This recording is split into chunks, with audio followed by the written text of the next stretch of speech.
Está con nosotros Javier Jordán de Urría Sagarna, que es presidente del Sector Nacional de Justicia de la Central Sindical del CESIF. Javier, muy buenos días.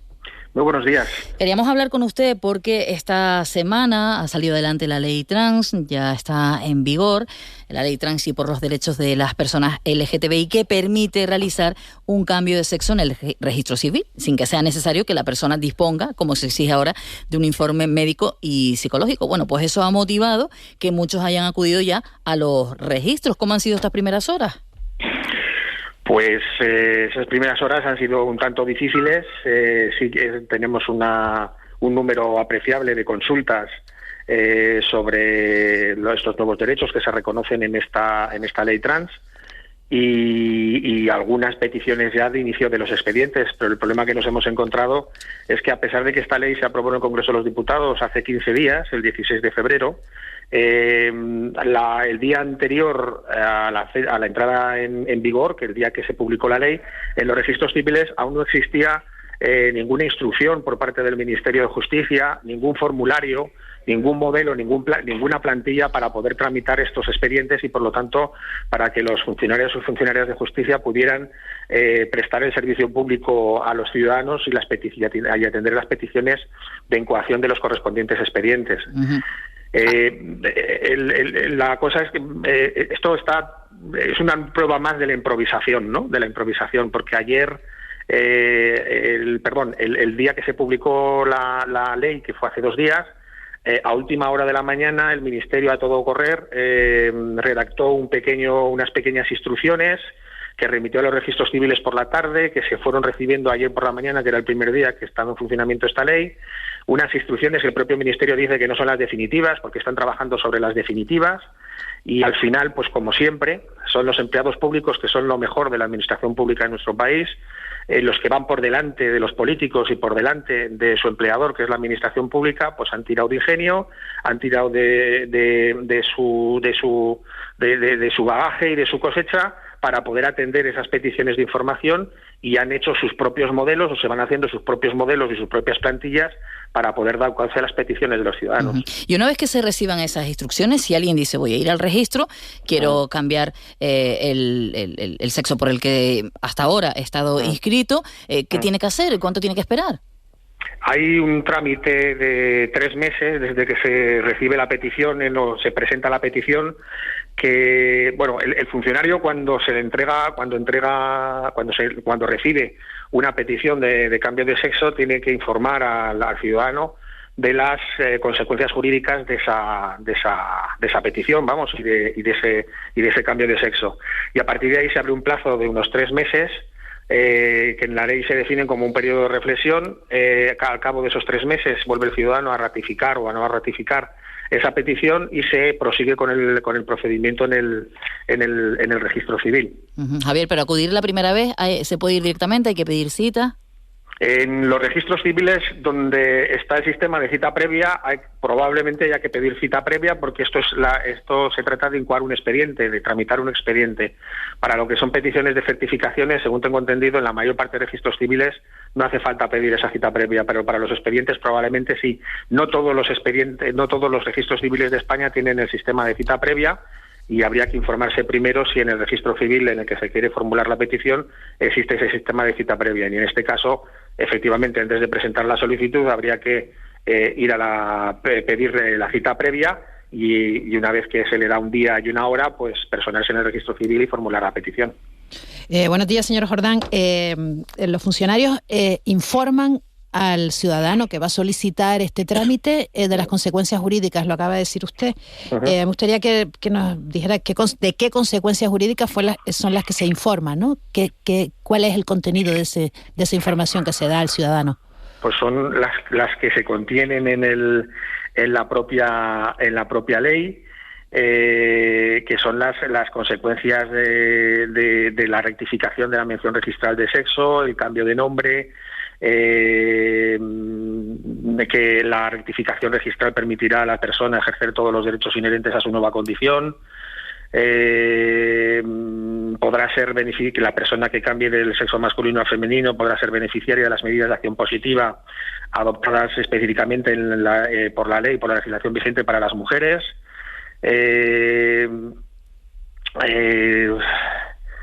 que también conservará, respecto a las situaciones jurídicas que traigan causa del sexo registral en el momento de nacimiento, la persona conservará en su caso los derechos inherentes al mismo en los términos establecidos en la legislación sectorial. Es un poco una legislación, ya le digo, son 4 artículos de la ley, el 46, 47, 48 y 49, donde se mencionan pues todo el régimen por el que esa persona se va a regir una vez que se produzca ese cambio de sexo, el derecho a obtener la inscripción registrada del cambio de nombre, a que se le modifiquen los documentos de identidad, tanto el DNI como el pasaporte. Pues un poco esas son las consecuencias jurídicas más importantes, ¿no? Si hay un plazo de 3 meses, ¿no?, para confirmarse en la solicitud, sí. Veremos los primeros cambios, o sea, ya se están realizando, veremos los primeros cambios en 3 meses efectivos. Es una de las incertidumbres. Hay registros civiles donde se ha aceptado la petición. También les tengo que decir también que el número de peticiones recibidas no es muy alto y también es irregular. Tampoco tenemos el muestreo un muestreo suficiente de registros civiles, y que sabemos que en registros civiles como el de Madrid ayer se registraron 16 peticiones. Lo que también le digo que la dificultad que nos estamos encontrando es que al no existir en los formularios que la propia ley exige que el funcionario le entregue al ciudadano cuando viene a pedir la solicitud, al no existir los modelos de tramitación, puede haber registros civiles que estén esperando a que la administración dé esos modelos y para poder iniciar los expedientes, con lo cual se retrasaría un poquito más. Pero es verdad que probablemente algún registro civil sí que esté dando curso, ya le digo, porque los funcionarios se inventan sus propios modelos y para intentar dar cauce de las peticiones de los ciudadanos. Y es una de las cosas que denunciamos, porque los españoles somos todos iguales ante la ley y todos tenemos que recibir el mismo trato, un trato homogéneo con independencia de donde residamos. Y no puede ser que al funcionario le toque decidir si lo tramita o no lo tramita, o cómo lo tramita, o si tengo que esperar o no tiene que esperar a los formularios. Ha habido 15 días para informarnos. Hay una herramienta jurídica que está en muchísimas leyes en nuestro ordenamiento jurídico, que es el de la vacatio legis, es decir, sí, que las leyes no es necesario que entren en vigor al día siguiente de su publicación, sino que pueden entrar en vigor a los 20 días, al mes, que suele ser el plazo más común de vacatio legis, o si la ley comporta cambios trascendentales o cambios de calado en la normativa vigente, podemos encontrarnos con vacatio legis de 3 meses, de 6 meses, de 7 meses. La ley de enjuiciamiento criminal nueva, cuando se habla incluso de 1 año de vacatio legis por la trascendencia que tiene, y tampoco entendemos por qué los políticos, cuando van a votar las leyes en el Congreso, además de pensar en cómo lo van a vender a los ciudadanos y de lo bien que quedan otorgando nuevos derechos, no se preocupan de que al final el problema que se crea cuando el funcionario se tiene que enfrentar o que tiene que escuchar al ciudadano y decirle, pues mira, oiga, es que a mí no me han dicho nada, no tengo nada con lo que poder atenderle y no tengo los modelos necesarios para poder tramitar su petición. Sí, señor Jordán, buenos días. ¿Los formularios estos son competencia del Ministerio de Justicia, del de Igualdad, de cuál de ellos? En teoría, los registros civiles dependen de la Dirección General de Fe Pública y Seguridad Jurídica, que es la antigua Dirección General de Registros y Notariado, que era mucho más, el nombre anterior era mucho más significativo, y es una Dirección General del Ministerio de Justicia. Que es quien tiene que hacer tiene que hacer los formularios y aprobarlos y remitirlos a los registros. Sí, es lo que le decía. Es verdad que en el oficio que trasladó ayer el Ministerio junto con un díptico informativo, que son los 3 artículos. El Ministerio de Justicia, nuevamente estamos hablando. De justicia, no del de Igualdad, porque aquí hay una... Bueno, la ley nace por iniciativa del Ministerio de Igualdad, que es el que se ha llevado, los elogios y los palos, lo que sea. Pero en este caso el trámite de asuntos es el de Justicia. Bueno, es que las leyes las aprueba el Gobierno, o sea, las presenta el Gobierno. Los proyectos de ley los presenta el Gobierno. No los presenta un ministerio concreto, los presenta el Gobierno. Otra cosa es de cara afuera cómo interesa vender las cosas o demás, pero los proyectos de ley los presenta el Gobierno. No, si no quiero vender nada, le pregunto por los formularios, son competencia de un departamento concreto. Sí, es que a eso voy. Lo que también le tenemos que exigir a la Administración es que se coordinen, porque el propio Ministerio de Justicia, a través de la Dirección General, en el oficio que envió ayer a lo que recibieron ayer los registros civiles, reconoce que siguen trabajando con el Ministerio de Igualdad para elaborar unas instrucciones más completas, más concretas, más específicas y territoriales territorializadas, porque también hay que tener en cuenta las leyes que sobre esta materia se han aprobado en diferentes comunidades autónomas. Yeah. Con lo cual también nos encontramos con una situación paradójica, es decir, los ciudadanos que acuden ahora al registro civil se les está informando de manera básica con las instrucciones que a todo correr nos enviaron a los registros civiles ayer, mientras que cuando lleguen las nuevas instrucciones, que no sabemos cuándo será, esas instrucciones al parecer van a ser más completas, más concretas, más específicas y van a tener una referencia territorial, con lo cual da muestra otra vez de la gravísima improvisación en la que nos encontramos en este tema y en el tema de la Ley de Memoria Democrática, donde también ocurrió una cosa parecida, o una cuestión que es realmente llamativa. Hace 2 años se aprueba la Ley del Registro Civil.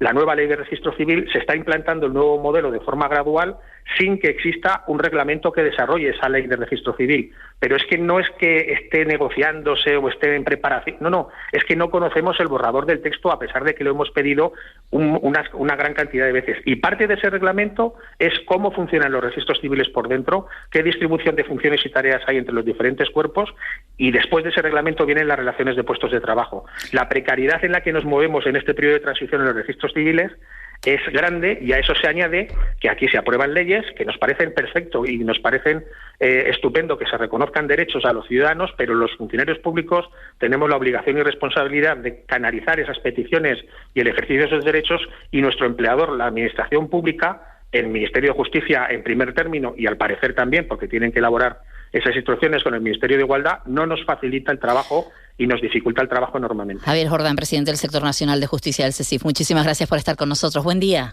Muchísimas gracias a ustedes. Hasta pronto.